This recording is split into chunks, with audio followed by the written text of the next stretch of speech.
Bienvenue à bord du vaisseau Hypersensas. Bonjour à toutes et à tous et bienvenue dans votre épisode hebdomadaire du Défaussé.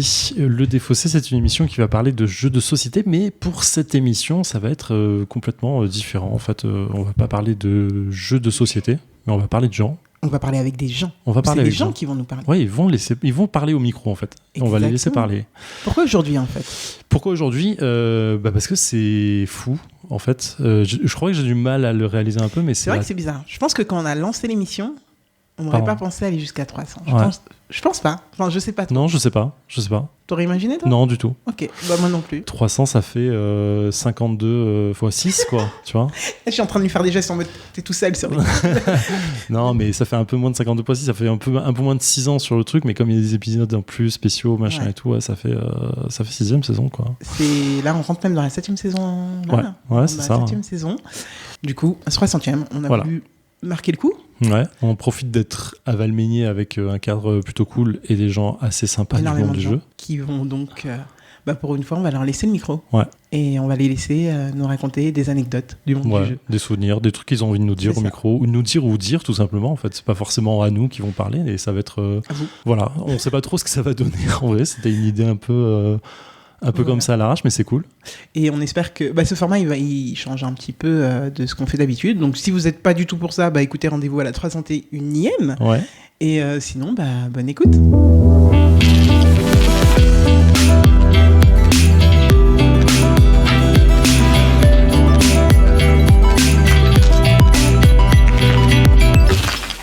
Maud Chalmel, illustratrice. T'avais une anecdote pour nous ? Ouais, j'en ai une petite.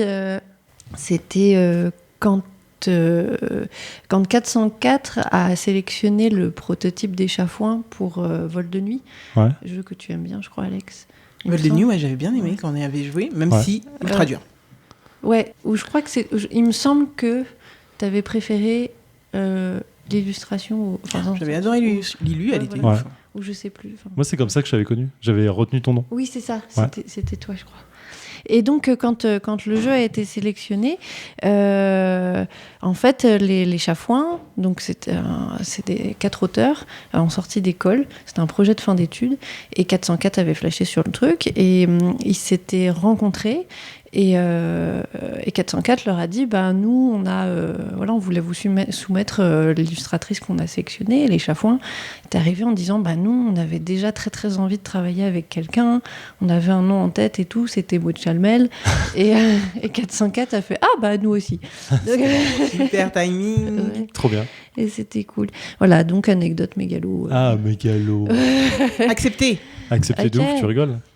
Et non, j'ai trouvé ça chouette que le nom sonne aux deux oreilles, quoi. Et c'est vrai que c'est un truc, j'imagine que quand les auteurs ont très envie de travailler avec quelqu'un et que c'est très différent de la ligne éditoriale ou du choix éditorial, en fait, ça peut peut-être créer pas des petites frustrations, évidemment, les gens savent gérer, mais je me dis, ça peut être c'est dommage, j'aurais bien travaillé avec cette personne, et puis tant pis. T'avais une deuxième anecdote ou pas ? Ouais, l'autre, c'est celle que je raconte à chaque fois. Quand, en fait, il y a eu plein de petites interviews et systématiquement, la question qui revenait souvent, c'est comment t'es arrivé dans le monde du jeu ? Et c'est vrai que j'aime bien cette histoire. Tu peux nous la raconter ? En fait, j'avais mon meilleur pote qui bossait au Bois Rayeur de Vincennes. Et puis, j'avais fait toute la charte graphique de sa boutique. J'avais fait l'enseigne que j'avais sculptée en bois et tout. Et le logo, les cartes de visite et tout. Et parallèlement à ça, j'avais des potes pour qui j'avais fait le faire-part de naissance. Et le faire-part s'était retrouvé dans une maternité. Et Henri Kermarek, c'était un peu son QG, le Bois Rayeur. Mais je ne l'avais jamais croisé. Et sa femme a accouché dans la même maternité où s'est retrouvé le faire-part de naissance. Et il a fait matcher les deux, l'identité visuelle du Bois Rayeur et le faire-part de naissance en question. Identité, quoi. Et il a fait, mais c'est la même personne. Il dit, peut-être j'aimerais bien travailler avec cette personne. C'est stylé. Ouais. Tellement stylé. Ouais, c'est drôle. Comme quoi. Et puis voilà, et puis Henri Kermarek, ça va, c'est pas le pire en plus dans le milieu ludique, c'est cool, j'adore. On veut le pire maintenant. C'est mon papa. C'est ton papa caché. C'est mon papa, mon papa du jeu. Merci Maud. Merci Mika. Je vous en prie. J'ai envie de rester avec vous, c'est trop bien. Viens, installe-toi, écoute les gens. Micro, viens. Christine Alcouf, illustratrice et autrice. Et il faut que je raconte mon histoire. Tu racontes ton histoire. Ton anecdote. J'ai fait mes études dans une école qui s'appelle Émile Cole. Et à l'époque, on avait en prof intervenant Vincent Dutray. Oh. Et, Pardon.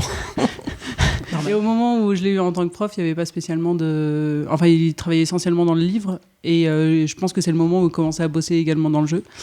Et tout ça. Et quand je l'ai... Moi, je suis sortie d'études, etc. Et je l'ai croisé quelques années plus tard à Essen. Ouais. Genre, ouais, ok, et du coup, j'étais allée lui parler, etc. Et donc déjà, c'était quand même hyper cool d'être un peu dans le même milieu que lui, parce que ça faisait une tête connue. Et puis voilà. T'avais reconnu ? Alors, je sais pas s'il m'avait vraiment reconnu, mais je m'étais représentée, puisque lui, des élèves, il en va quand même passer des caisses. Ouais. Puis quelques années plus tard, j'ai fait un petit séjour en Corée, à Séoul, et puis il m'avait gentiment invité chez lui avec sa famille et tout ça. Et c'était trop bien. Mais non. Et, Parce qu'il habite là-bas. parce qu'il habite là-bas avec sa femme qui est coréenne et ses enfants qui c'est sont... qui parlent un petit peu français, mais surtout coréen, évidemment. Et voilà. Et bref, c'était trop chouette. Et c'était hyper gentil de sa part de proposer ça. Bref. Et C'est très gentil. plutôt énorme. Ouais. Trop marrant. Voilà. Donc, tu as eu Merci. Vincent Dutray en prof et il t'a invité chez lui. C'est parfait. Ouais, C'est c'est stylé. ça. Chouette personne. Merci beaucoup. Merci une fois. Avec plaisir. Simon Caruso, illustrateur de jeux. Bonjour. Bonjour. Ça va? Ça va, Oui. et toi ? Bah oui, ça va bien. C'est la première fois qu'on tourne le micro en plus. C'est vrai. Ben oui. Mais on peut pas le faire. Non, on va pas non. le faire. On peut pas. On peut pas. Qu'est-ce que vous voulez que je vous raconte alors? Une petite anecdote. Une ce que petite tu veux. anecdote. Ouais. Moi, j'ai pensé à une petite anecdote concernant le défaussé. Quoi ? Un petit peu auto-centré aussi parce que j'arrive pas à me rappeler des choses qui concernent les autres gens parce que je ne les connais pas. Mais ce qui me concerne ma vie, voilà. Non, moi je me rappelle, c'était début 2020. Ça remonte. Hein. Vous étiez déjà là. Oui, on Ouais, était voilà. déjà là. Alors question, vous avez commencé en quelle année? Je vais vous interviewer.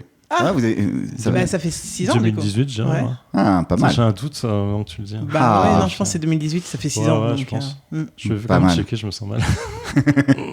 Mais déjà, si tu comptes pas les années, c'est que vous passez des bons moments. C'est la lune de miel. toujours. Ouais. Ouais. Hmm. Trop bien. On s'amuse bien. C'est très différent. Enfin, on a évolué, mais Ouais, c'est ça, marrant. 2018. 19-09-2018. Waouh. Et donc, début 2020, à Cannes, au Fige, on avait présenté pour la première fois au public The Loop et aussi à des podcasteurs, podcasteuses. Et il y avait vous. oui. Et moi, je me rappelle très bien, je connaissais pas le Défaussé à l'époque, mais depuis, j'écoute de temps en temps.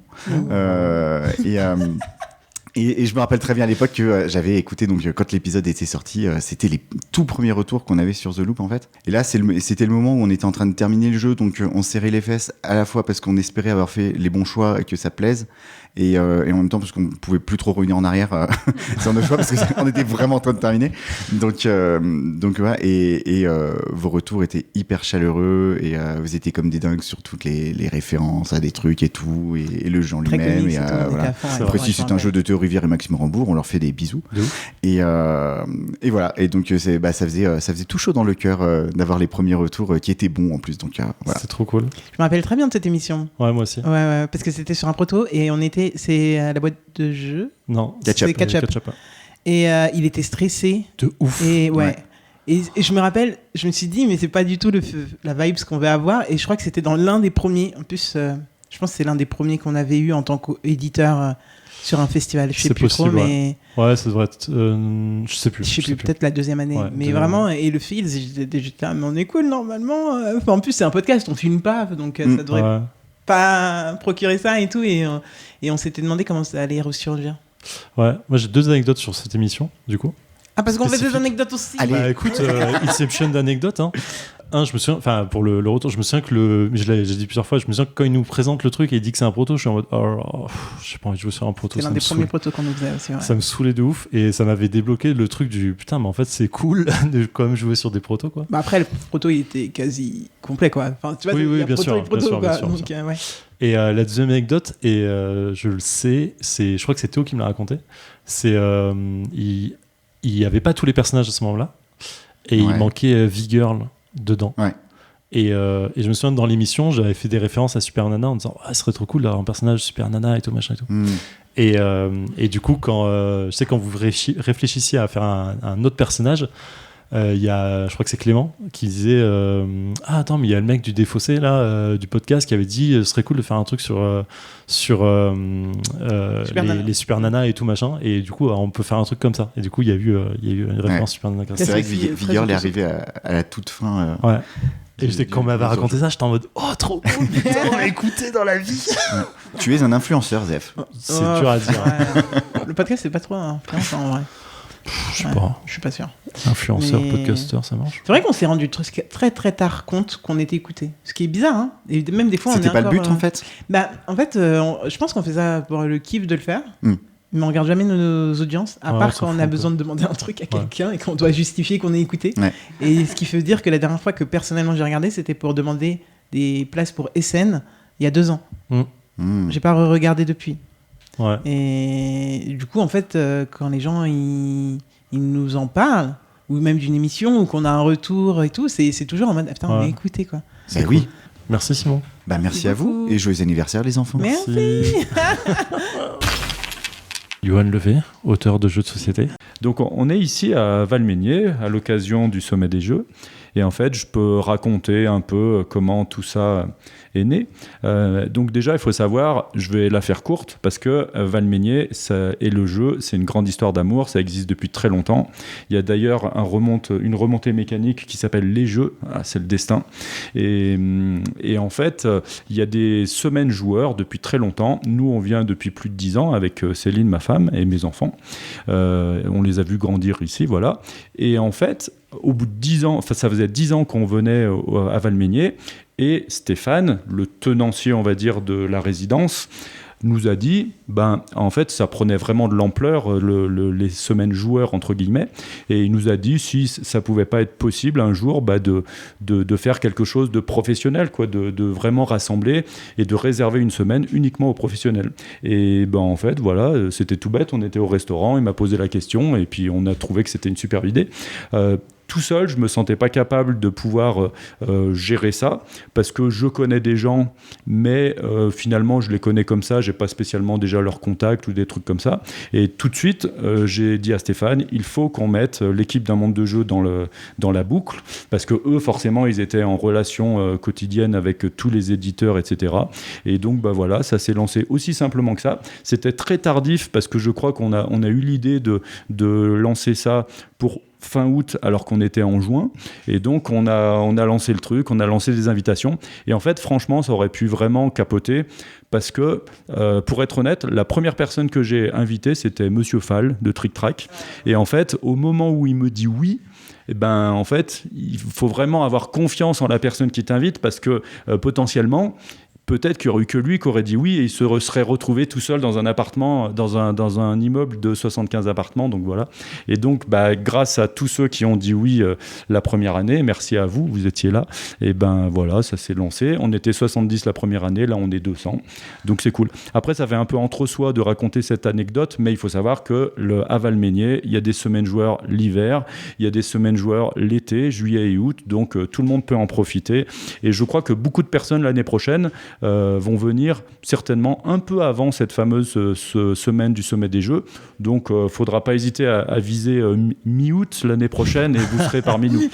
Venez tout en août pendant un mois, Ouais. ça Voilà. sera ça bien. Et merci à toi pour l'invitation, en fait, de base. Hein. Ouais, grave. D'avoir pensé à nous, c'était cool. C'était Ah, tellement tout- inattendu, on était là. Ça mais nous avait tellement trop- plaisir. Ouais. Comme on dit toujours, c'est l'événement ne serait rien sans les participants, et quand on nous dit merci, on peut que retourner le merci. Ouais. T'avais une autre anecdote? Ouais, c'est pourri, mais vous Mais direz. En plus, c'est intéressant de savoir tout ça. Enfin, Je la raconte quand même. Vas-y. vas-y. Il y a quasiment 20 ans, quand on a commencé à jouer avec Céline, donc moi je suis devenu amoureux des jeux de société parce que j'ai découvert Colon de Catane dans une boutique, voilà, dans une grande surface. Et en fait, j'ai développé ma passion juste avec Céline et les beaux-frères, belles-sœurs. Et en fait, je suis arrivé à une ludothèque de quasiment 1000 jeux sans connaître aucune personne qui faisait du jeu de société. Et en fait, petit à petit, on s'est rendu compte qu'il y avait des festivals de jeux, des trucs comme ça. ça. Et pour la première fois, avec Céline, on est allé à Cannes, au Festival des Jeux de Cannes. Donc ça, c'était peut-être, je sais pas, il y a 15 ans, à la louche, voilà. Et en fait, pour dire à quel point le monde du jeu est accueillant, donc pour moi, j'avais les yeux qui brillaient quand je voyais Monsieur Fall, les auteurs de jeux, pour moi, c'était des idoles, enfin voilà, c'était mes stars à moi. Et en fait, à un moment donné, avec Céline, on s'est arrêté sur un stand, et il y a une dame, en fait, qui nous a expliqué un jeu. On était sur le stand Philosophia, à l'époque, c'est un éditeur qui n'existe plus. Et en fait, la personne nous a expliqué un jeu, puis un deuxième, puis un troisième. Et en fait, on a passé la journée sur le stand avec cette personne. On en est arrivé à parler des enfants, la famille, les machins, les bidules.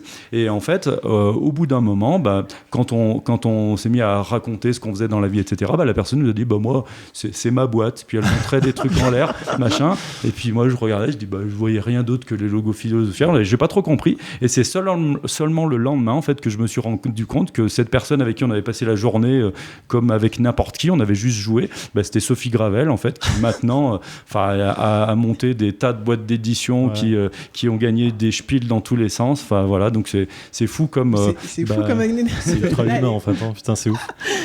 Et puis voilà, donc le monde du jeu en fait est super accueillant. Et en fait, à force d'aller sur les festivals, au bout d'un moment, on connaît tout le monde et tout le monde est adorable. Seconde anecdote de Johan. De toute façon, je vais pas le dire, mais les gens comprendront de quoi je parle. Oui, et puis ça se trouve, l'anecdote, elle est pourrie. Donc, Non, franchement, elle est bien, l'anecdote. Alors, il arrête pas. Donc, il existe un éditeur que je connais très bien. Et en fait, le boss de cet éditeur, qui a un prénom qui commence par un M, ça fait des années, ça fait des années quand même. En fait, là, il a sorti un jeu, et ce jeu, c'est un gros carton.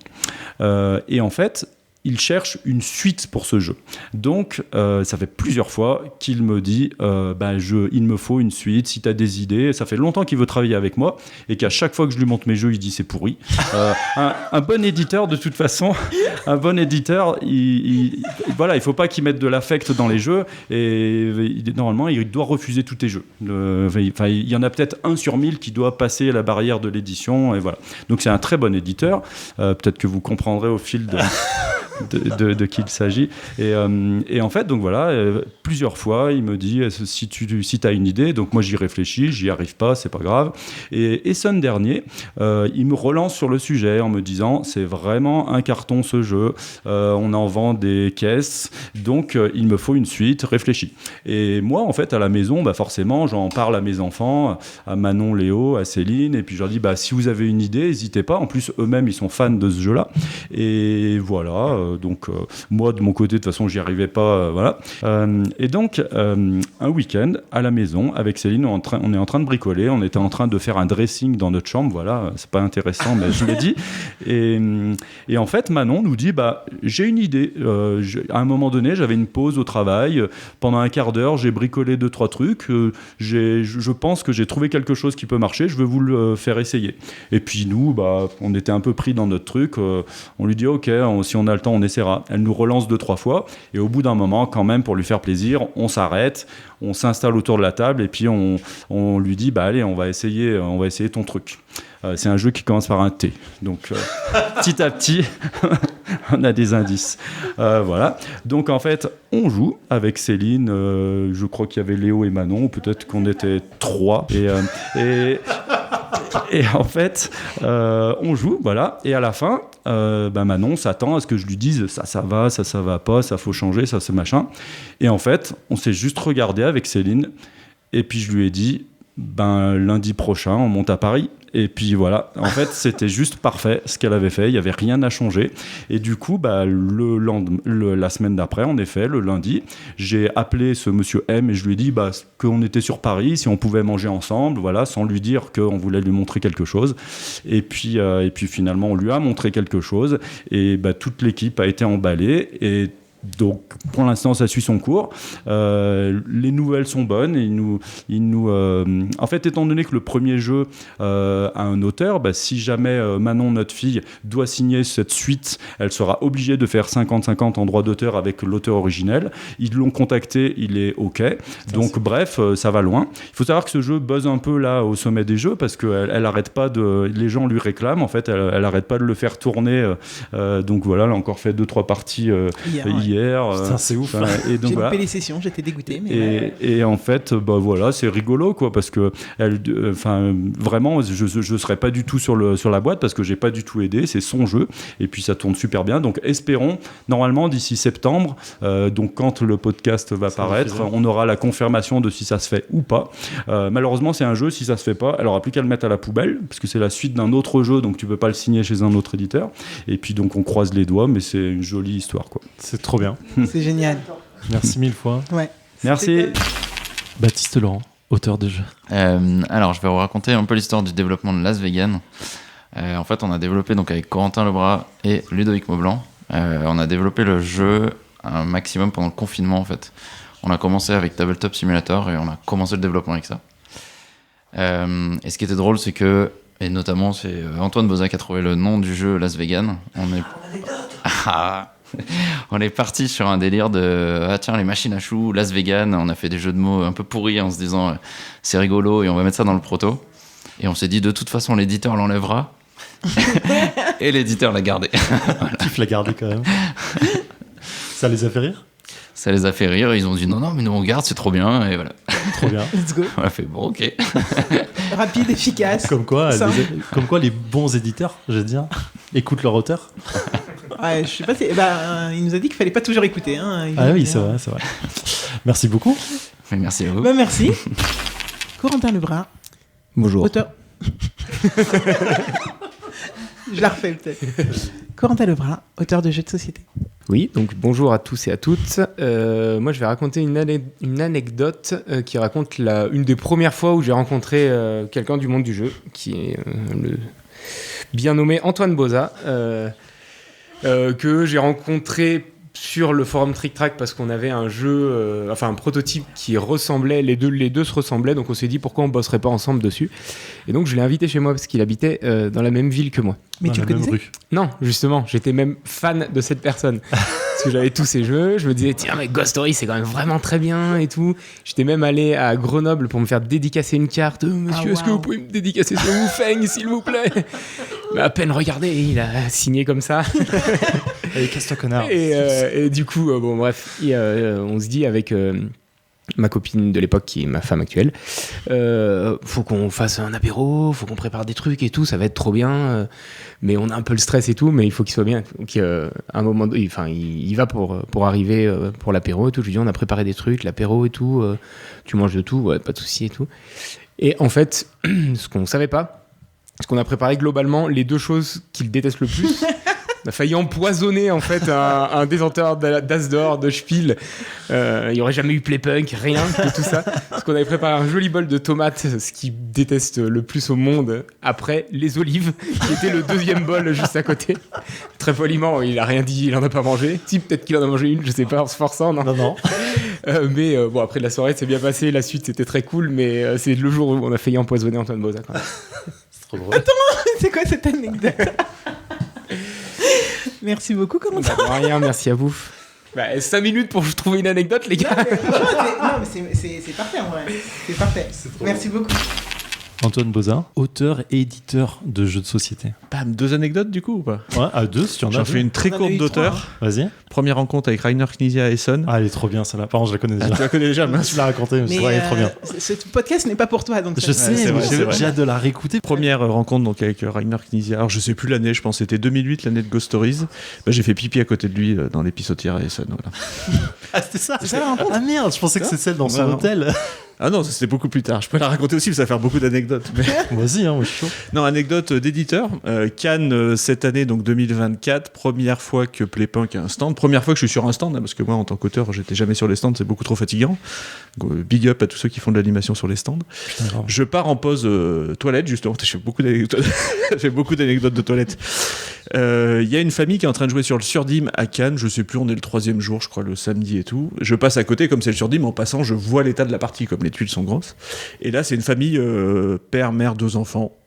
Et là, je passe à côté du père et 4 canonnières sur le plateau. Et grosso modo, fin de la partie. Quoi. Ouais. Il reste un tour, effectivement. Je lui dis, là, c'est cuit, dommage, belle partie, mais là, c'est fini. Il me fait, non. Je fais, comment ça? Il fait, là, c'est le dernier tour. Je sais que sur ces 2 canonnières qui sont en haut, il y en a une des 2, j'ai un singe derrière, parce que je l'ai vu. Dernier tour, je pioche un singe. Je retourne la canonnière où il y a un singe, qui retourne la deuxième canonnière, je finis à 2 canonnières, je gagne. Je fais, mec, jamais ça arrive, ça. Il me regarde, il me fait, vous m'offrez une boîte si je le fais ? Wow. Je fais, bah, évidemment, si tu fais ça, je t'offre la boîte là tout de suite, quoi. Il fait, ok. Ça fait le tour de table, il tire sa tuile, singe direct. Mais non. Oh, le petit coquin. Et là, il réfléchit, il pose, il retourne, il fait, c'est celle-là. Et c'était la canonnière d'à côté qui avait le singe. Oh merde. Je fais, dommage, et après je vais aux toilettes. Tu vas même pas faire de boîte ? Non. Ah bah non, il y a un deal, c'est un deal, quoi. Tu vois, le deal, c'est il a annoncé et tout, il n'y a pas de deal, quoi. Énorme. C'est marrant. Ouais. Voilà. Bah, merci beaucoup. Marie Attends, mais Granger. moi je veux le voir cette image. Ah, ils en ont rien à foutre. On est où là ? On est où là ? Pardon. Désolé. C'est bon, j'ai la première anecdote. Attends, mais il y a une. Marie gère des jeux, influenceuse et jurée de l'Ice d'Or. Oui, j'allais pas dire grand jeu, c'est bon, je respecte un minimum. Première anecdote. Je vais en faire 12. Non, je rigole. Ben, on est à Valmeunier, là, cet été. Enfin, là, on est à 2024. Valmeunier. Et je fais partie de l'organisation un petit peu. J'organise une soirée bingo avec Johan Levé, qui est grand organisateur de cette semaine incroyable. Et la petite anecdote, c'est comment on a découvert le bingo, puisqu'on l'a découvert ensemble, et comment ça s'est passé, et comment on en vient aujourd'hui à faire une soirée bingo à 200 personnes. On part en vacances ensemble, dans un endroit où il y a des activités qui sont prévues sur place. Et un soir, il y a une soirée bingo, et moi, je suis super hypée. Et je me dis, trop bien, j'ai trop envie, je vais à cette soirée bingo. Et Céline, la femme de Yuan, me dit, trop bien, moi aussi, j'y vais. Et il y a une troisième personne, Billy, qui est photographe de jeu, qui vient aussi. Et du coup, on y va toutes les trois. Et les mecs, Yuan et Charlie, disent, « Oh non, mais votre truc nul, jamais de la vie, on y va, allez-y toutes seules. » Donc on y va toutes les trois. 10 minutes après le début, qui on voit arriver ? Les mecs. Bon, pourquoi ? Ils pouvaient pas se passer de nous plus de 10 minutes, genre ils étaient paumés, ils savaient pas quoi faire, ils viennent. Sauf qu'ils s'assoient derrière nous, en faisant la gueule, ils croisent les bras, ça sera une merde. Ils ont été forcés de venir. Putain, mais merde. Genre, qu'est-ce que je fous là et tout, mais ils sont là. Et là, le jeu commence, donc il y a les numéros, un numéro, deux numéros. Et véridique, 20 minutes après le début, j'ai Johan Levé à côté de moi, à genoux, en train de crier « Le 31 ! Le 31 ! Oh non, pas ce numéro !» etc. Et en fait, il est devenu on fire. Et il a fait... On est parti là, il a fait « Mais c'est génial le bingo !» Il arrive chez lui, il crée une application, un truc, un bidule, un chouette. Il imprime des trucs avec son imprimante laser, il fait des trous. Et là, on commence à faire... des trous. Non, mais il fait des trous dans les feuilles. Non, mais j'ai bien compris, mais c'est marrant. Ouais, c'est fou. Et là, depuis, je pense que ça fait 1 an qu'à chaque fois qu'on se voit, on fait des soirées bingo pour les anniversaires, pour tous les repas, pour absolument partout. Et du coup, quand on a dû préparer une grosse animation pour Valmeunier, on s'est dit, viens, on la tente. Un bingo à 200 personnes. Et puis, voilà, on verra. Ça, c'est du retournement quand même. Hein. Là, on est sur. Johan dans les extrêmes, toujours. Ouais, ça, c'est vrai, très nul. Parce qu'il a commencé à nous dire qu'il n'avait pas d'anecdote, il en a raconté 4 déjà. Donc, non, mais c'est Johan. Merci Marie. Vous n'avez pas mis les anecdotes ? Non, mais je peux en faire une deuxième, je peux faire celle de 1m10 parce qu'elle est rigolote. Mais ça fait longtemps que je ne l'ai pas racontée. Vas-y. Ça se trouve, comme il y a Antoine Boza qui est derrière, il va dire c'est pas ça la anecdote. Avec exactement cette voix, je pense. La deuxième anecdote, c'était, je pense, il y a bien 1 an et demi, 2 ans même. Je fais un escape game avec Ludovic Maublanc, Corentin Lebras, Pénélope Gaming FR et Antoine Boza. Donc et c'est, je pense, la première fois que je dois les rencontrer, où je les connais vraiment très peu. Je connais que Ludovic Maublanc à cette époque-là. Et on va faire un escape game, c'est dans un métro. Et on arrive, on commence à faire les épreuves, etc. Et à un moment donné, il y a une énigme. On doit mesurer des choses. Et on a beaucoup de choses à mesurer, par exemple, de cette chaise à cette chaise, de cette porte à cette plainte, etc. Et donc, en fait, je me suis mis en binôme avec Antoine Boza à ce moment-là. Et lui prend la feuille, il me dit quoi mesurer. Moi, je mesure, je lui donne et il note sur sa feuille. Et donc là, il me dit, Marie, de cette chaise-là à cette chaise-là, je le mesure, je lui dis 80 cm. De là à là, je lui machin. Il note. Et à un moment donné, il me dit, est-ce que tu peux mesurer du bas de la porte jusqu'au haut de la porte ? Donc, je mesure et je lui dis 1m10. Il me dit non. Je lui dis si, 1m10. Il me dit non. Je dis si, je viens de mesurer 1m10. Il me fait non. Je dis il est bizarre. Putain, j'ai envie de lui dire vas-y, qu'est-ce que tu me racontes ? Je suis pas stupide, tu viens de le faire, je viens de le mesurer. Je lui dis si. Et je suis debout à ce moment-là, et puis il me fait t'es sûr? Parce que du coup, 1m10, la porte, Oui, tu passerais pas. elle me dépasse. Et donc, effectivement, j'avais tort. Et en fait, ce qui s'est. Effectivement, Passons-le sous silence. Et en fait, je veux dire ce qui s'est passé dans ma tête. Déjà, j'ai pris le mauvais côté. Il y avait le mètre, il y avait les centimètres et les pouces. Donc déjà, j'ai pris les pouces et ça a fait 70. Et ce qui s'est passé dans ma tête, c'est que 70, j'ai dit 60 plus 10, 1m10. Parce qu'en fait, du coup, j'ai fait 60, c'était la conversion des minutes. Et du coup, j'ai converti les minutes en me disant 60 minutes, du coup 1 mètre, il me reste 10, du coup 10, du coup 1m10. Sauf que voilà, j'ai absolument tout mélangé. À la première rencontre, passé devant un truc ridicule et voilà. Je veux, comment on dit, anecdote bombe cette anecdote. Vas-y. Faut savoir que quand elle me regarde et qu'elle me dit elle me dit, on est dans la rame de métro, donc elle est en face de moi, et derrière elle, en second plan, il y a une porte, mais une porte de taille normale, donc 1m90. Ouais. Donc je la regarde, effectivement, je lui dis non. Et alors, ce qui s'est passé, c'est que plusieurs mois plus tard, il y a Cannes, le festival de Cannes. Et à ce moment-là, je reçois un message d'Antoine Boza qui me dit t'es où? J'ai un cadeau pour toi. Et je me dis, stylé de ouf, cadeau d'Antoine Boza. Et en fait, là, j'arrive et du coup, ils sont avec Corentin et Ludo. Et ils m'ont offert dans une toute petite boîte 1 mètre. C'était sûr. Où ils ont coupé à 1m10. Ils ont remis la fin du truc. Donc, tu sais, il y a eu quand même un atelier manuel. Ils ont remis la fin, machin. Et il y a le soir arrive et on est à la Villa Théo et en fait ils m'ont dédicacé le mètre de 1m10. Du coup j'ai 1m10 de dédicace d'Antoine Boza, Ludo et de Corentin et voilà. C'est trop bien. Stylé. En vrai, Merci d'être revenu pour raconter cette fin parce que c'est. Par contre, comment on écrit sur un mètre? Parce que en vrai, je pense que le stylo, il doit pas. Ça doit pas être. Tu sais, c'est les mettre en. Tu sais que t'enroules pas le. Ah ok. Tu vois. Ok. Et au marqueur, ils ont fait ça et on a laissé sécher. Et j'ai même eu une photo avec eux et 1m10. Et je me dis, c'est ultra mignon comme attention. C'était super mignon de se dire, voilà, ils ont pris le temps et la peine d'aller acheter 1 mètre, de le découper. De remettre le truc en ferraille, là. Ouais. Okay. Donc voilà. Merci beaucoup. Bien. Merci. De rien. Blandine Perret, professionnelle du monde ludique. Couteau suisse, on peut dire aussi, comme tu veux. Donc, super. Je vais pas du tout me taper la honte. Let's go. C'est parti. Alors, premier festival d'Essonne pour moi, c'était vraiment un truc de fou. C'était il y a 2 ans. Donc, on arrive avec notre petite camionnette en mode super, on va pouvoir avoir nos badges. Donc, on récupère nos badges, tout va bien. Et forcément, dans le milieu ludique, Adrien s'est dit, pour essayer de voir un peu comment ça se passe, nous, on est vraiment les couteaux suisses du milieu du jeu et on veut tester tous les domaines de prédilection. Donc, Adrien voulait faire de l'animation pour Essen en anglais, voir si ça se passait bien. Donc il bosse pour Funforge et moi toute seule à Essen, je ne parle pas un mot d'anglais et pas un mot d'allemand et je me retrouve en mode vas-y tranquille, je vais rencontrer des gens, tu vois. Donc là j'entends de l'anglais, de l'allemand, pas de français. Je me dis ouais c'est chaud. Et là je reçois un petit message d'une amie qui me dit c'est mon anniversaire, j'aimerais trop si tu peux me ramener un cadeau d'Essen, ce serait trop chouette et tout. Je lui dis, carrément cool. Je lui dis, qu'est-ce que tu veux? Tu vois, peut-être, c'est quelqu'un qui collectionne vraiment beaucoup de jeux et je me dis, peut-être qu'elle attend une exclue et tout ça. Ok. Elle me dit, ce serait trop bien si tu vas sur le stand Bombix et tu vas voir, il y a des dédicaces et j'aimerais trop avoir Sea Salt. Enfin, vraiment, il est en exclu là-bas, essaye de me l'acheter et si tu arrives à me faire une dédicace en plus, ce serait incroyable. Elle me dit, tu vas voir, c'est un monsieur, parce que je suis pas super physionomiste de base. Elle me dit, c'est un monsieur qui a les cheveux roses. Et tu vas voir, tu pourras pas le louper. Tu lui demandes dans une dédicace et tout ça. Ok.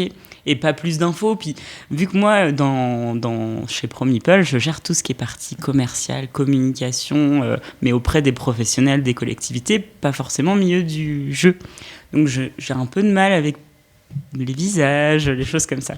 Et là, je me retrouve devant un monsieur et donc déjà, je galère un peu parce que trouver le stand Bombix et tout ça, c'était pas simple et tout ça. Et je trouve enfin le stand, donc j'étais super heureuse, trop bien. Et là, j'ai un monsieur qui était un peu chauve et qui me dit ah bonjour, tu cherches quoi comme jeu? Je dis un Sea Salt and Pepper. Ah trop bien, donc c'était Yann de chez Bombix, peut-être que vous connaissez, voilà. Et qui me dit ça va, tu passes un bon festival? Je dis ça me fait trop plaisir d'entendre parler français, trop bien et tout. Et là, il me regarde, il m'encaisse et il me dit si tu veux, on peut te le faire dédicacer. Ah, je dis super, mais cool, mais enfin, il n'y a pas la personne que je dois faire dédicacer, tu vois, je vois pas les cheveux roses. Et là, petit quand même, true story pour moi, on était avec des masques, c'était pendant le... Ouais, d'accord, on va essayer de te trouver cette excuse. d'accord. On va essayer de te trouver cette... Okay. Et là, il y a un monsieur qui me sourit parce qu'il a enlevé son masque quand même et qui me dit, si tu veux, je peux te dédicacer ce jeu si ça te fait plaisir. Et je lui dis, oh bah pas tu les cheveux sais... roses, c'était l'autre. J'ai dit, bah si tu veux, non, c'est pour un cadeau d'anniversaire, là vraiment, je veux un monsieur avec des cheveux roses. Et je vois Yann derrière moi me dire... Il insiste avec les yeux. Et je lui dis, par contre, si tu veux, moi je peux acheter une boîte et je te la dédicace, si ça te fait plaisir d'avoir des dédicaces. Et ce monsieur, ben, c'était Bruno Catala. Et tu cherchais Théo Rivière. Oui. T'avais pas compris que c'était un cote. C'est pas que j'ai pas compris, c'est que j'ai même pas regardé, parce que pour moi, elle m'a dit, tu vois, j'étais à fond dans mon truc, cheveux roses, je me suis dit, je vais le trouver, quoi. Enfin, il y a quand même... Et là, pour moi, il avait pas de cheveux, quand même, Bruno Catala. Enfin, à un moment donné, c'était pas simple. C'est trop drôle. T'es allé avec ton anecdote, mais franchement, énorme. Ouais, voilà. Mais du coup, j'ai jamais recroisé. Ah bah, je sais qu'il est là. Oui, tu peux aller. Et j'espère qu'il se souvient plus trop de ça. Est-ce que c'est le moment où je raconte mon anecdote, du coup? Alex, du Défaussé. Alors, nous sommes à notre PEL, premier... Je sais pas, bon bref, un des PEL, les premiers. Et on a la chance d'avoir la présentation d'Abyss Conspiracy. Ouais. Et il faut le savoir, enfin Zef il le sait, parce que voilà, on essaye de pas trop le montrer, mais j'ai un vrai problème avec les prénoms. Mais alors les prénoms, c'est vraiment une galère pour moi, je ne me rappelle jamais des trucs, en plus il suffit que ce soit Céline, Cécile, des trucs, enfin franchement moi c'est la merde. Cependant, il se trouve que Zéphirine et moi, on l'a raconté plusieurs fois quand même, on s'est connus sur Abyss. Je sais exactement qui sont les auteurs d'Abyss, n'est-ce pas? Et on arrive, on nous dit, oui, bah, il y aura Charles Chevalier, il sera là et tout pour faire l'émission. Je présente l'émission. Bon, dans l'émission, du coup, vous le savez, auditoris, on présente les gens qu'on a au micro. Et là, je dis qu'on est avec Bruno Catala. Et le pire, c'est qu'elle enchaîne. Et ah non, il a dit, est-ce que c'est une blague? Il dit, c'est une blague, et je dis, c'est Charles Chevalier. Il dit, pardon? Je dis, c'est Charles Chevalier qu'on a avec nous. Sachant que je savais qui j'avais en face, mais stress, et voilà. Et il la raconte encore. Oui, il m'en parle encore. Hein. Et ça fait au moins 4-5 ans. Hein. C'était avant Covid. Enfer. Enfin bref, voilà, mon enfer sur Terre. Dame Réchou, 29 ans, responsable de communication chez Néo-Udis. Bonjour, chers auditeurs. J'ai bien aimé la contraction que tu en as fait. Moi, je vais vous raconter 2 anecdotes parce qu'elles sont très courtes et que les 2 se déroulent à Essen. Je joue beaucoup, mais je n'aime pas posséder des objets. Et donc, voilà, il se trouve qu'à Essen, mon premier Essen, je trouve extraordinaire de rencontrer enfin, contrairement à Blandine, moi je connais les auteurs, les illustrateurs, les illustratrices, beaucoup de visages, et voilà, je suis très fan de leur travail, et j'ai envie, comme tout le monde dans un festival, de leur montrer que je les reconnais et que j'apprécie ce qu'ils font, sauf que je n'arrive pas avec des boîtes de jeux, parce que moi je joue, mais je ne collectionne pas les boîtes de jeux chez moi. Et donc j'ai envie d'avoir cette dédicace, cette chose-là, mais je ne sais pas comment faire. Heureusement pour moi, je suis quelqu'un d'assez exubérant. Et donc, je décide de faire de la dédicace éphémère, et dès que je rencontre quelqu'un dont j'apprécie le travail, de lui demander une dédicace sur mon corps. Et j'ai fini mon premier Essen avec un bras tatoué par les auteurs RIS sur le bras droit, et le travail des illustrateurs et illustratrices sur le bras gauche. Donc voilà, c'est un chouette souvenir, puisque revenu à Toulouse, je n'en avais plus trace, mais ça m'a fait de chouettes souvenirs. On a des photos de ça? Oui, moi j'ai quelques photos. Trop stylé. Voilà. Et mon deuxième souvenir, c'est juste pour que vous appreniez à connaître un petit peu plus vos animateurs et animatrices de ce podcast. J'ai peur. Se déroule aussi à Essen. What? Un jour, je vois Alex dans les allées de Essen. Et vous le savez peut-être pas, ou vous l'avez peut-être deviné à sa voix, Alex a une prestance, mais vraiment une prestance folle. Je trouve qu'elle dégage une énergie. Et quand vous la voyez, et je vous ai dit que j'étais quelqu'un d'exubérant, j'ai voulu la saluer, telle une reine qu'elle est. Je me suis mise à genoux devant elle. Et elle, très gênée de se dire, mais il faut pas me saluer à Essen, moi, il faut pas me saluer. Elle a voulu me redresser. Oups, pardon. On est à Essen et il y a, genre, je sais pas combien de milliers de personnes autour. Oui, bien sûr. Dans les allées. Et elle n'accepte pas que je me mette à genoux devant elle et elle veut me redresser. Et ben, elle m'a fait un cocard, la vilaine Alex. Mais non, sérieusement? Et j'adore lui rappeler cette anecdote sans cesse parce que regarde. Elle est gênée de ouf. Ça la gêne. Tu l'as frappée? On essaie de la remonter et... Dans le micro. Le doigt a ripé, je sais pas, et oui, elle a fini avec un cocard, quoi. Mais non. Oui, voilà. C'est ouf, je savais pas ça. C'est vrai, tu le savais pas? Non, je savais pas, mais elle a raconté. Du coup, voilà comment déstabiliser Alex, dont je suis jalouse de la prestance à chaque fois en lui racontant cette anecdote. C'est trop bien. Merci beaucoup. Aline Didberg, testeuse de proto, monteuse et organisatrice d'un monde de jeux. Ouais, bonjour. Bonjour. Tu avais une anecdote pour nous? Ouais, j'ai une anecdote à vous raconter. En fait, dans l'équipe d'un monde de jeu, avec Martin et Sylvain, à l'origine, on a l'habitude de zoner des petits défis. Et moi, on me donne plein de petits défis et j'adore les relever. Et à Cannes, Sylvain et Martin, ils m'avaient proposé de faire un prank dans un ascenseur et de monter dans un ascenseur et de dire « Votre mission, si vous l'acceptez, d'inventer un truc de fou et que les gens le fassent. » Et ils m'en croyaient pas capable. Ok. Donc évidemment, qu'est-ce que je fais? Je cherche le premier ascenseur, je monte dedans et je me prépare à faire ça. Donc la porte s'ouvre, il y a un couple un peu âgé à l'intérieur, mais je me dis allez, j'y vais. Et je leur explique, je leur dis... Enfin, je leur explique pas vraiment, mais je leur dis... Ah, je suis contente de vous voir. Votre mission, si vous l'acceptez, et telle qu'elle m'a été confiée, c'est de... Puis je commence à broder un truc énorme et tout ça, avec mon téléphone, tu vois, mis en vidéo pour que je puisse montrer que je l'ai fait. Ouais. Et le gars rentre dans le jeu à fond, avec sa famille, et m'invente toute une histoire incroyable. Donc je les remercie, et à la fin, je leur dis au revoir. Et le gars m'explique, mais en fait, je suis l'auteur de Gagne ton papa. Et je me dis, ma vidéo est incroyable. Et j'ai tellement hâte de venir la montrer à Martin et Sylvain. Tu vois, je suis super fière. Déjà, j'ai réussi. En plus, le mec est célèbre. C'est, tu vois, un jeu qui compte pour les gens qui jouent. J'avais oublié d'appuyer sur enregistrer. J'étais sûre que Et voilà, donc mon anecdote incroyable, c'est que je suis pas très douée avec mon téléphone portable. La vidéo, elle aurait été... Elle n'existe pas. Bah oui. On voit juste que je lève mon téléphone sur un sol d'ascenseur et j'ai dû allumer et éteindre en même temps. Et voilà. Mais voilà tu l'as mon fait anecdote. et on le saura. Et tu vois, en plus là, tout le monde le saura. Ouais, tout le monde le saura, mais je ne me souviens plus exactement l'histoire qu'il m'avait inventée, mais on était des espions, on avait un truc à récupérer. Enfin, c'était fou. Et ça n'existe pas. Je suis désolé pour toi, ça me rend triste. Je jure. Ça me rend pas triste, en fait, ça me fait rigoler. Mais ils m'ont cru quand même, Martin et Sylvain. Ah, ça va. Ils sont de bonne guerre. Parce qu'ils me connaissent, ils savent que j'ai un jet de Bridget Jones. Et que quand je fais un truc, il y a quand même 80% de chances que je le rate un peu. Stylé. Merci beaucoup. Je vous en prie. Et bon anniversaire. Merci. Mathieu Rivero, journaliste, auteur, présentateur pour Ludovox. Bonjour, joyeux anniversaire. Merci. Attends, je vais souffler les bougies. 300. 300 bougies, ça va prendre un peu de temps, on va passer à l'anecdote, c'est ça? Et donc, il faut savoir que sur Ludovox, sur les vidéos, on se présente toujours avec notre prénom.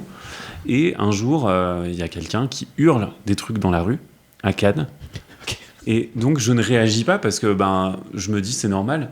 À Cannes, c'est normal. On ne m'appelle pas, on n'est pas en train de m'appeler. Et en fait, c'est quelqu'un qui disait Ludo, parce que les gens pensent qu'on s'appelle Ludovic. Ah putain. Mais non, on dit bien bonjour, c'est Thomas de Ludovox.fr ou Mathieu, bonjour, c'est Mathieu de Ludovox.fr. Et le mec, il arrive en courant, tout essoufflé. Ludo, c'est trop cool vos vidéos, j'adore ça. Et je sais pas ce que j'étais supposé faire, est-ce que j'étais censé lui dire. En fait, moi, c'est pas Ludovic, désolé. C'est Mathieu. Moi, c'est Mathieu, hein, mais désolé de ne pas avoir réagi. Je vais quand même serrer la main. Je lui dis bonjour, merci.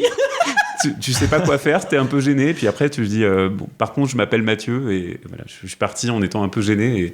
Et c'était bizarre. Tu devais être gêné. C'est ça, c'était la gênance. Franchement, c'est fou quand même. Parce que t'as dit plusieurs personnes. Oui, en vrai, c'est vraiment, vraiment commun. Et les gens nous appellent Ludovic tout le temps. Pourquoi vous mettez pas une bannière? mais On a fait un 1er avril où en vidéo on disait attention, là on a décidé de changer à l'état civil et de s'appeler Ludovic. Ouais. Les gens nous ont pas cru évidemment, mais Ça aurait été marrant. ça aurait été marrant. c'est fou ça. Ok. T'avais une deuxième anecdote pour nous? Ouais, mais je vais pas la raconter. Ah bon? Bon, bah, merci Mathieu. En tout cas. Parce que Pourquoi? parce que ça parle d'une pissotière à Cannes, au off. On nous a déjà raconté des trucs. C'est sur vrai. Christian. Ouais, Tu peux y aller.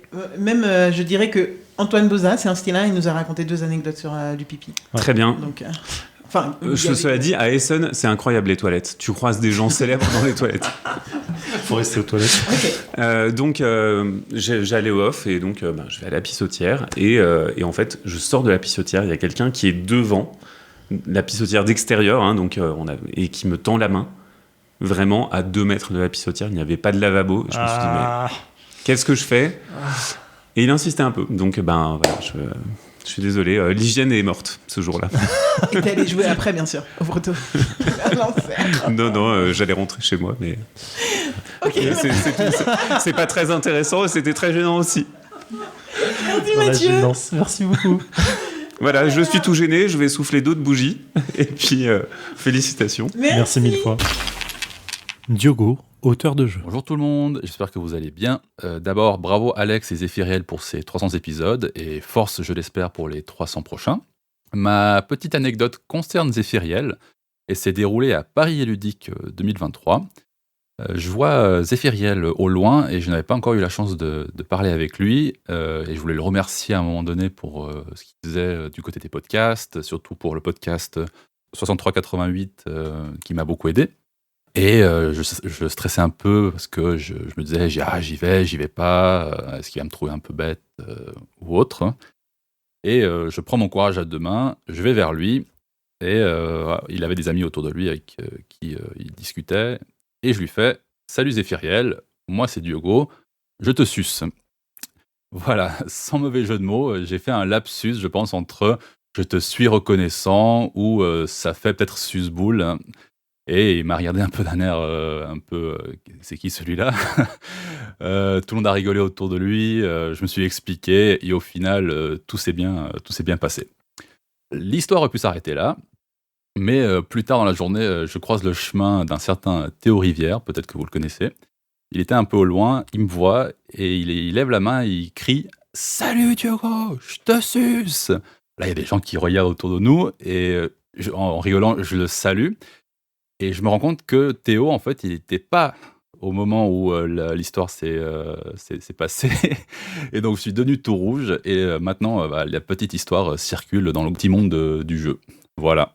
Si des fois vous me croisez en salon, n'hésitez pas à dire pareil. Et si vous avez un petit choupa choups à la fraise, je préfère cela qu'au coca, n'hésitez pas. Des bises.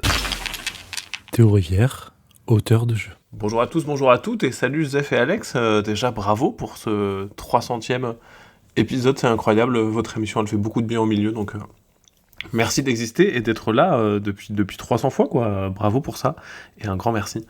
On m'a demandé une anecdote, je me suis dit que pour une fois, j'allais pas raconter un truc débile et rigolo, mais j'allais parler d'une manière de créer un jeu qui s'est passée de manière assez étonnante. Ça se passe pendant le confinement, et avec Corentin Lebras, on a un prototype qui marche pas depuis un petit bout de temps, on essaie de trouver des solutions, on n'y arrive pas, et on s'appelle pour en discuter. À ce moment-là, Corentin me propose une idée que je trouve vraiment brillante. Je lui dis, écoute mec, ton idée elle est trop bien, si tu veux, la prochaine étape, c'est moi qui m'en occupe, je fais le prototype, et comme ça ensuite on pourra tester. Derrière, je fais le prototype, je le teste, et je trouve ça vraiment super. Bien joué, Corentin, c'était vraiment une bonne idée, trop cool, quoi. Et donc, je rappelle Corentin, on en discute, et il y a un moment, il me dit, vraiment, ça a l'air bien, et je suis content que tu sois enthousiaste devant cette idée, mais c'est pas du tout ce que je t'avais dit, en fait. Et donc, on arrive à une espèce de paradoxe que j'aime bien en termes de co-création et de ce que ça raconte, c'est que, objectivement, c'est pas l'idée de Corentin, puisque j'ai pas appliqué ce qu'il m'avait dit. Mais c'est pas mon idée non plus, parce que j'ai, dans ma tête, appliqué ce qu'il a dit. Et je trouve ça assez joli, il y a un truc à la fois rigolo et puis à la fois assez intéressant sur ce que ça dit sur la co-création, à savoir que c'est souvent le mix de nos 2 cerveaux qui crée quelque chose de plus intéressant. Voilà, je vous embrasse, à très bientôt, des gros bisous. Marine, du Grenier Ludique. Coucou le défaussé, moi j'ai un petit souvenir ludique à vous partager. C'est la fois où j'ai joué avec plus de 30 personnes à un même jeu, donc c'était un souvenir assez marquant. Et il se trouve que c'est aussi la première fois où j'ai rencontré et joué avec Alex du Défaussé. Donc ça se passait dans les vignes, c'était un événement dans le sud de la France, organisé par Caro de Instagram Jeux des Vignes, qui regroupait, je pense, une 50aine de personnes. Et on a pu tous jouer à Two Rooms and a Boom. Et il se trouve que c'est Alex qui a tenu le jeu, qui a organisé le jeu. Et c'était vraiment un super moment parce que c'est un des rares jeux qui permet de jouer à autant, mais du coup de parler aussi avec toutes les personnes présentes sur place. Et du coup, ça permet de se découvrir. Donc si vous avez un événement à faire avec beaucoup de personnes, Two Rooms and a Boom, c'est vraiment une bonne recommandation. Et nous, sur le coup, cet événement-là, c'était vraiment en été, c'était hyper sympa et de bons souvenirs. Robin, du Grenier Ludique. Yo le Défaussé, je vais vous raconter comment j'ai sauvé Marine d'une grosse honte. C'était aux Journées Presse de Blue Orange et c'était la première fois qu'on découvrait le jeu Discover et également qu'on rencontrait Monsieur François et plein d'autres personnes du monde ludique. Discover, pour ceux qui ne connaissent pas, c'est un jeu où il faut mettre une musique et après il faut choisir la pochette d'album qui correspond le mieux à la musique. C'est super cool et du coup, venant le tour de Marine, j'ai choisi une musique qu'elle a écoutée sur TikTok et qu'elle adore parce que le refrain il est vachement cool. C'est une musique de Damso et D6 qui fait « Mais là je suis heureux, noche je fume la veuve ». Bon bref, je vais pas vous la faire, mais en fait le début est vraiment bizarre et ça parle de cuni, de gros joints et tout ça, et du coup Marine elle allait mettre ça, mais sans savoir que le début c'était ça. Donc voilà, je l'ai sauvé de l'embarras en lui disant de plutôt mettre un Disney. Sam, du Vaisseau Hypersensas. Salut mes défaussés préférés, j'espère que vous allez bien. Félicitations pour la 300e, c'est trop cool. Vous m'avez demandé du coup une petite anecdote. Et pour être franc, au début c'était pas évident, je me suis demandé ce que j'allais pouvoir vous raconter. Puis je me suis dit que j'allais vous parler d'un truc qui va parler à beaucoup de monde je pense. C'est quand t'es passionné par des choses, souvent tes proches essayent de te faire plaisir et ça tombe souvent à côté. Par exemple, t'as 18 ans, c'est l'année de ton bac, t'es fan de BD, bah on va t'offrir une BD sur les meilleures blagues sur le bac. Alors c'est sympa, ça veut toucher quelque chose, mais on n'est vraiment pas dans ce qui fait plaisir. Et bah cette année, c'est mon frère qui, pour mon anniversaire, s'est dit tiens, je vais lui faire plaisir, je vais lui offrir. Il aime les jeux, il aime les comics. Bah, je vais lui offrir le DC Deck Building Game. Donc je le reçois, je me dis ah ouais ok, bof, je sais pas trop quoi en penser. De mémoire, il a pas une super réputation. La boîte, elle fait pas trop envie. Je l'ouvre, les visuels des cartes, c'est pareil, c'est pas dingue, y a pas de cohérence, c'est tiré des comics, mais c'est des cartes, des illustrations un peu vite fait comme ça, et voilà, en plus l'insert à l'intérieur, il est complètement défoncé. Donc voilà, bon, je le laisse un peu de côté, et puis quelques semaines plus tard, je dois voir mon frère, justement, on se fait une semaine ensemble, et il me dit, bah ramène le jeu, ce sera l'occasion de l'essayer. Je me dis, bon bah d'accord, allez, je le ramène, et on commence à y jouer, on joue tranquillement, et puis ça se passe bien, on fait plusieurs parties, en fait on va enchaîner les parties comme ça, tous les soirs, on va s'éclater tous les deux dessus. Et c'est marrant, c'est un jeu, je sais toujours pas dire s'il est bon ou mauvais, s'il me plaît vraiment, s'il est cool ou quoi, mais en tout cas, j'ai un vrai coup de cœur pour ce jeu, parce que je me suis vraiment éclaté avec mon frère là-dessus, et c'est vraiment un jeu de cœur pour moi, c'est un jeu que j'apprécie ressortir du coup, et passer des bons moments, essentiellement avec mon frère. Voilà, bon, c'était une petite anecdote comme ça, j'espère que ça vous aura plu. Je vous fais des gros bisous. Et c'est maintenant la fin de cette 300e. Un énorme merci à toutes et à tous d'avoir partagé avec nous toutes vos anecdotes. On s'est bien marré. Un énorme merci à toi, chère auditrice, qui nous écoute, que ce soit pour la première fois ou la 300e fois, quelle que soit ta consommation du Défaussé, que ce soit un épisode de temps en temps, juste le débrief, juste l'intro, ou que tu aies tout bingé jusqu'ici, bon courage. Merci de votre régularité. Voilà, j'aurais pas pensé qu'on serait encore là 6 à 7 ans plus tard et qu'on ferait cette 300e. Donc voilà, vous nous donnez de la force et ça c'est top. Merci beaucoup. Et comme j'enregistre cette petite outro toute seule dans mon coin, car on avait oublié de le faire à Valmeignier, c'est l'occasion aussi de remercier mon binôme de toujours sur ce podcast. Merci à toi Zéphiriel. Et moi, je vous dis salut, à la semaine prochaine pour une émission un peu plus normale. Je vous embrasse, de gros bisous. Ciao. Fin de transmission.